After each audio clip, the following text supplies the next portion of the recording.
नमस्कार मंडळी, मी शीतल आणि तुम्ही पाहताय दिल्लीकर मराठी। आत्तापर्यंत आपल्या चॅनलवरच्या अनेक व्हिडिओंद्वारे आपण वास्तुशास्त्राविषयी बरीचशी माहिती घेतलेली आहे। त्यामध्ये आपण वास्तुबाधा म्हणजे नेमकं काय, वास्तुदोष कशाला म्हणतात, वास्तुशास्त्राची प्राथमिक माहिती, लाभदायक अलाभदायक वास्तू इत्यादी साऱ्या वास्तुशास्त्रविषयक महत्त्वाच्या गोष्टींचा आढावा घेतला। वास्तुदोष नेमका कशामुळे निर्माण होतो, आदर्श वास्तू कशाला म्हणतात इत्यादी साऱ्या गोष्टी सविस्तरपणे बघितल्या। आता आपण या व्हिडिओद्वारे वास्तुबाधा किंवा वास्तुदोष यावर साधे सोपे सरळ विनाखर्चिक प्राथमिक उपाय पाहूया, जे सर्वसामान्य माणसांना अगदी सहजपणे करता येऊ शकतील। आपल्याला यामध्ये आपल्या वास्तूची तोडफोड करण्याची अजिबात गरज नाहीये। आपण तोडफोड न करता सुद्धा हे उपाय नक्की करू शकतो। तर संपूर्ण माहिती ऐकण्यासाठी हा व्हिडिओ शेवटपर्यंत पहा। आपल्या चॅनलवर तुम्ही नवीन असाल तर धार्मिक आध्यात्मिक माहिती ऐकण्यासाठी दिल्लीकर मराठीला सबस्क्राईब अवश्य करा। त्याचबरोबर व्हिडिओ पाहत असताना सर्वांनी कमेंट्समध्ये आपापली रास कोणती आहे ते लिहायला अजिबात विसरू नका, कारण लवकरच आपण राशी भविष्यावर सुद्धा एक महत्त्वाचा व्हिडिओ घेऊन येणार आहोत। तर चला व्हिडिओला सुरुवात करते। मंडळी, एक एक करून मी तुम्हाला सर्व उपायांची माहिती सांगते। बघा, वास्तुशास्त्राने तब्बल 108 प्रभावी उपाय असे दिलेले आहेत की ज्याद्वारे आपण आपल्या घरामध्ये वास्तुदोष असेल किंवा वास्तुबाधा असेल तर ती नक्कीच घालवू शकतो। याचा अर्थ असा नाही की आपल्याला सगळेच्या सगळे उपाय एकदमच करायचे आहेत। बघा, यातले काही उपाय तुम्ही नेहमीच करत आला असाल किंवा केलेसुद्धा असतील, तर आपल्याला काय करायचं आहे, हे उपाय ऐकल्यानंतर यातल्या ज्या गोष्टी करणं आपल्याला अगदी सहजपणे शक्य होईल त्या आपण वेळोवेळी नक्कीच करू शकतो। तर चला मग सगळी माहिती जाणून घेऊया। बघा, आपल्याला आपल्या घरातील घाण, कचरा, केर, अडगळ काढून टाकायची आहे आणि हे काढण्याचं काम आपण नेहमीच करत असतो। घरामध्ये अंतर्बाह्य जास्तीत जास्त स्वच्छता ठेवण्याचं काम आपल्याला करायचं आहे।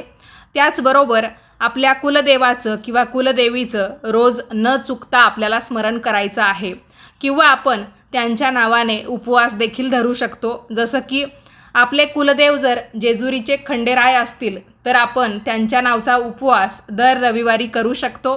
घरातल्या पुरुषांनी हा उपवास धरला तर अतिउत्तम। त्याचबरोबर आपल्या कुळाची कुलस्वामिनी अर्थात कुलदेवी तुळजापूरची आई तुळजाभवानी असेल तर आपल्या घरातील कोणत्याही एका महिलेने तिच्या नावचा उपवास आठवड्यातल्या दर मंगळवारी किंवा दर शुक्रवारी करू शकता।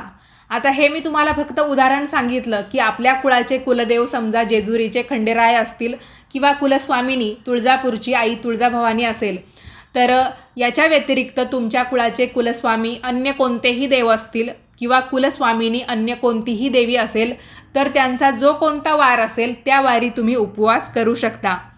यानंतर पुढची महत्त्वाची गोष्ट म्हणजे आपल्या नवनाथ, अक्कलकोट श्री स्वामी समर्थ महाराज, साईबाबा, श्री गजानन महाराज इत्यादी गुरूंचे किंवा याच्या व्यतिरिक्त तुमचे जेही गुरु असतील तर त्या गुरूंचं तुम्हाला दररोज म्हणजे दररोज स्मरण करायचं आहे, त्यांना वंदन करायचं आहे। घरामध्ये रोज देवघरातील देवांची पूजा करणे अत्यावश्यक आहे। आपल्या घरामध्ये दररोज गणेश स्तोत्र असेल, शिवस्तोत्र असेल, दत्तस्तोत्र असेल किंवा कोणतीही आवडती व उपयुक्त स्तोत्रे असतील तर ती नियमित वाचावीत। यामुळे घरातील वातावरण शुद्ध होत असते। यानंतर पुढची महत्त्वाची गोष्ट ही की नवनाथ भक्तिसार, गुरुचरित्र, दुर्गा सप्तशती इत्यादी पोथ्या दररोज आपल्या घरामध्ये नियमित वाचाव्यात, किंवा आठवड्यातल्या कोणत्याही एका वारी तुम्ही त्या वाचल्या तरीही चालणार आहे। जसं की गुरुचरित्र असेल ते तुम्ही दर गुरुवारी वाचू शकता। नवनाथ भक्तिसार असेल तर ते सुद्धा तुम्हाला दर गुरुवारी किंवा शुक्रवारी वाचता येईल।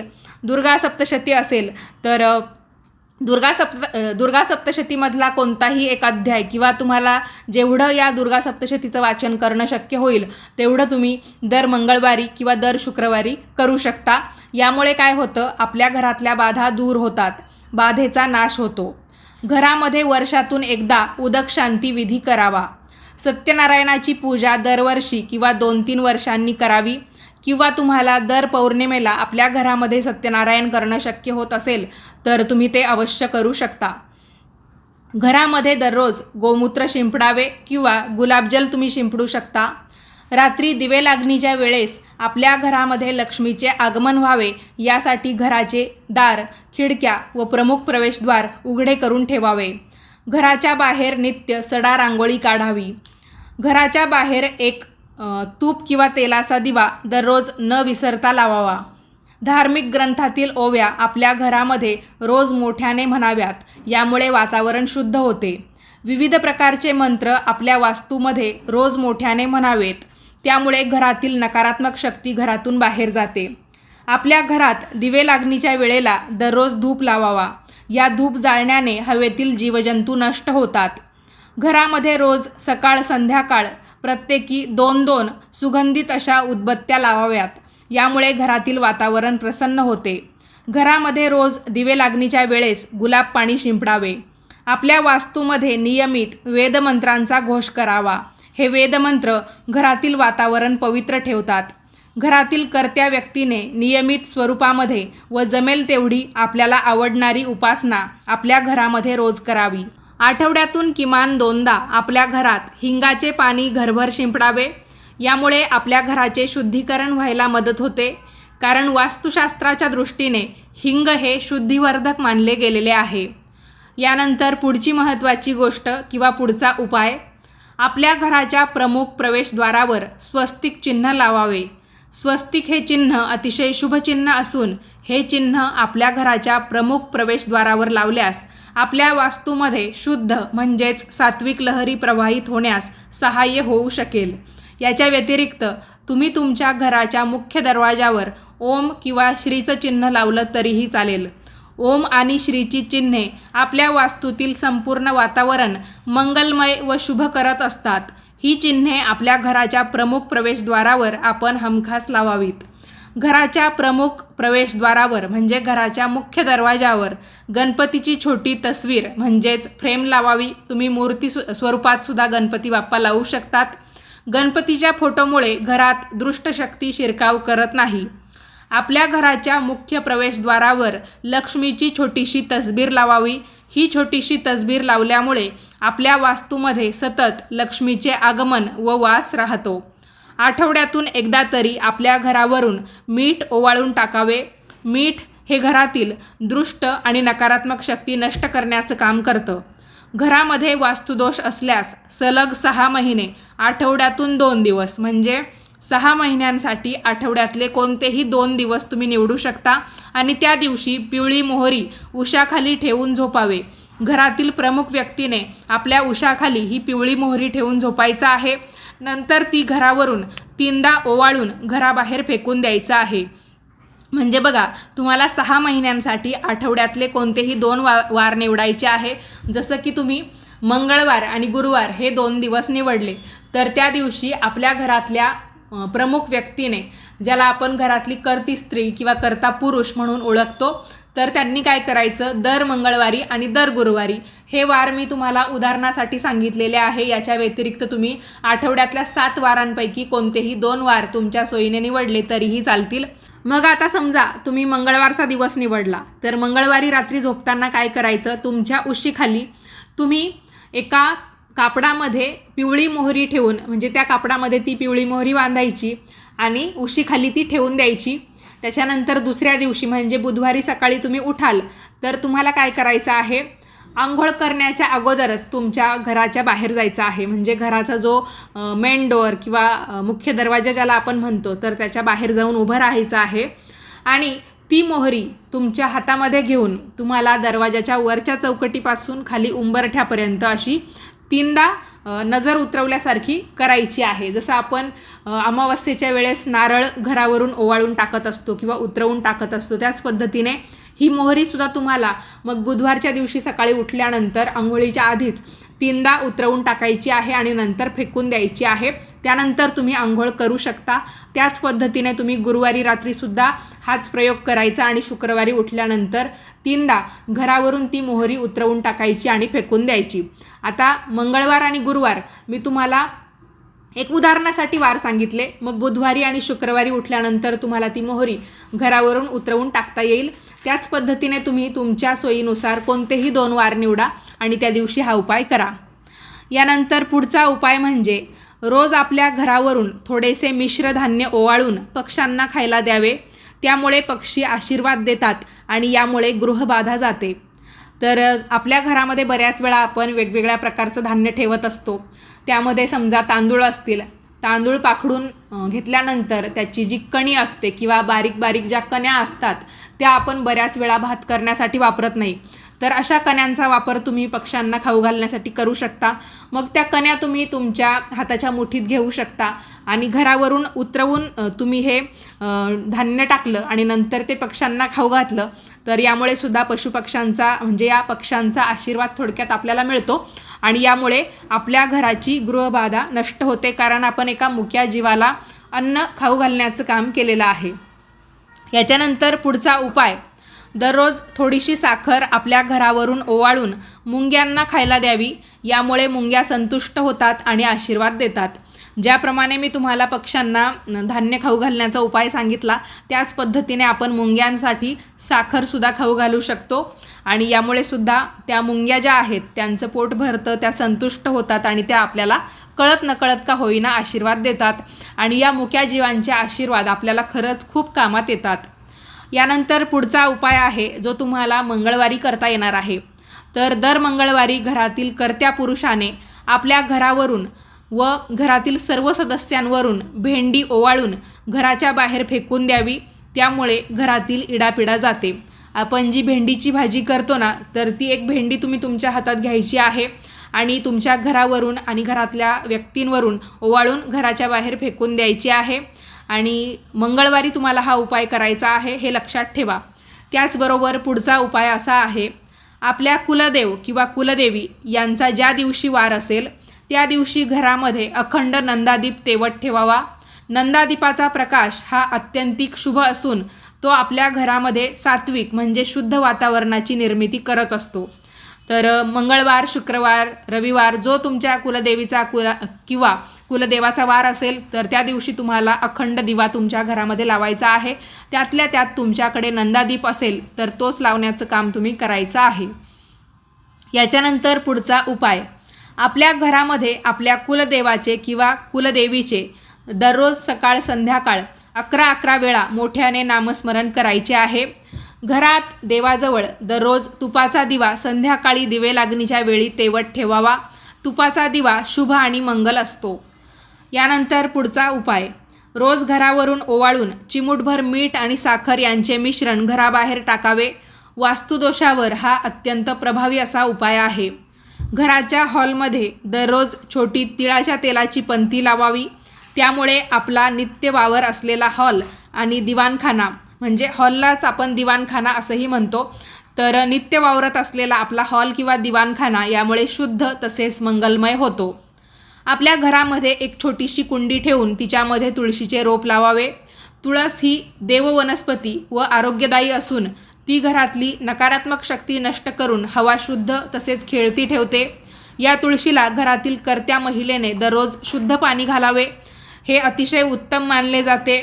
तुळशीने आपले आरोग्य आणि श्वसन यामध्ये सतेजता येत असते. त्याचबरोबर घरामध्ये तुम्ही एका कुंडीत कोरफडसुद्धा लावू शकता. कोरफड ही वनस्पती देखील आरोग्यदायी असून ती नकारात्मक शक्ती नष्ट करण्याचं काम करते. पण आपल्या घराचा जो मुख्य दरवाजा आहे आणि दरवाजातून प्रवेश केल्या केल्या आपल्याला ही वनस्पती लगेच दिसता कामा नये, अशा पद्धतीने आपण ही वनस्पती एका कोपऱ्यात कुंडीमध्ये ठेवायची आहे. आपण ती लावू शकतो आणि यामुळे नकारात्मक शक्ती नष्ट व्हायला मदत होते. आपल्या वास्तूतील देवघर रोज किंवा वरचेवर आपण स्वच्छ करण्याचं काम करावं. आता दररोज तुमचं रुटीन खूपच बिझी राहत असेल, तुम्ही खूपच व्यस्त राहत असाल, दररोजच्या दररोज तुम्हाला देवघर पुसायला स्वच्छ करायला जमत नसेल तर आठवड्यातले 1 किंवा 2 वार तुम्ही यासाठी नक्कीच देऊ शकता. त्यानिमित्ताने तुम्हाला तुमचं देवघर स्वच्छ करता येईल आणि ते खराबसुद्धा होणार नाही. कारण देवपूजा म्हटली की त्यामध्ये तेलाचा, तुपाचा वापर आपण करतो, हळदी कुंकवासारख्या गंधाचा वापर करतो. तर त्यांचे जे काही डाग पडतात तर ते बऱ्याच वेळा निघत नाही आपण जर जास्त दिवस देव्हाऱ्याची स्वच्छता केली नाही तर. पण मग आठवड्यातला 1 वार किंवा 2 वार आपण त्यासाठी दिले तर नक्कीच आपण वरचेवर देवघराची स्वच्छता करू शकतो. यामुळे आपले देवघरसुद्धा स्वच्छ राहील आणि पूजा करताना आपल्याला प्रसन्न वाटेल. यानंतर पुढचा उपाय बघा, आपण देवाजवळ जे काही धूप किंवा अगरबत्ती लावत असतो तर त्यांचा जो भस्म नंतर राहतो, म्हणजे जी राख शिल्लक राहते, तर ती आपण देवघरातून साफ करून घ्यायची आहे. मी तुम्हाला बऱ्याच वेळा व्हिडिओद्वारे सांगितलेलं आहे की आपण झाडांच्या विविध कुंड्या आपल्या घराच्या बाल्कनीमध्ये म्हणा किंवा अंगणामध्ये ठेवत असतो. तर त्यातली एक कुंडी फक्त माती भरून ठेवायची, तिच्यामध्ये कोणत्याही प्रकारचं झाड अजिबात लावायचं नाही. तर ही माती भरलेली कुंडी कशासाठी ठेवायची, तर आपण देवघरामधून जो काही अंगारा काढत असतो, जी काही राख काढत असतो उदबत्त्यांची किंवा धुपाची, त्याचबरोबर बऱ्याच वेळा आपण देवी देवतांना जे हळदी कुंकू वाहतो आणि ते सुद्धा आपल्याला कुठे टाकावं हा प्रश्न पडतो. त्याचबरोबर जे काही आपण पंचामृताने, दुधाने, दह्याने देवांना स्नान घालतो, अभिषेक करतो, तर ते पाणीसुद्धा कुठे टाकावं हा प्रश्न पडतो. आणि झाडांना जर आपण हे असं अभिषेकाचं पाणी वगैरे टाकलं तर कधीकधी दुधामुळे किंवा त्या पंचामृताच्या त्या सगळ्या पदार्थांमुळे ते झाड सडतं, खराब होतं किंवा तिथे वास येतो. तर अशी जी रिकामी फक्त माती भरलेली कुंडी असेल ना, तर तिच्यामध्ये तुम्हाला हे साहित्य टाकता येईल, जेणेकरून योग्य पद्धतीने आपल्याकडून त्या निर्माल्याची विल्हेवाट लावली जाईल. आपल्याकडून कोणत्याही प्रकारचा अपमान त्या देवासाठी वापरलेल्या साहित्याचा होणार नाही. तर ही गोष्ट तुम्ही नक्कीच करू शकता.